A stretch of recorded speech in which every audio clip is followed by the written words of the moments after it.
2024 ఎన్నికల్లో ఎలాగైనా అధికారంలోకి రావాలనే కాంక్షతో చంద్రబాబు అలవి కాని హామీలు ఇచ్చారు.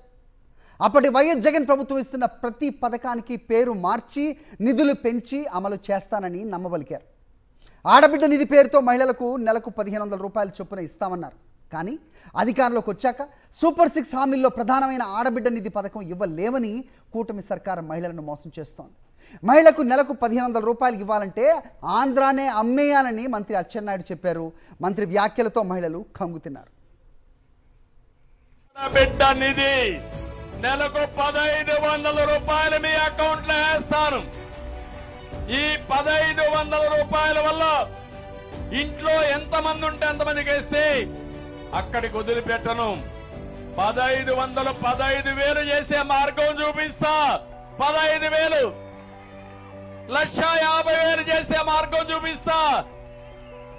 అక్కడి నుంచి పెంచుకుంటా పోతాం.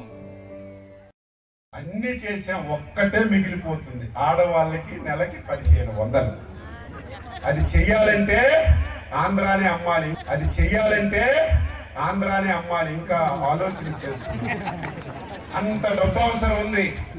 ఏమి చేయాలి, ఎలాగా పథకం అమలు చేయాలి ఆలోచన చేసి చంద్రబాబు నాయుడు గారు ముందుకెళ్తున్నారు.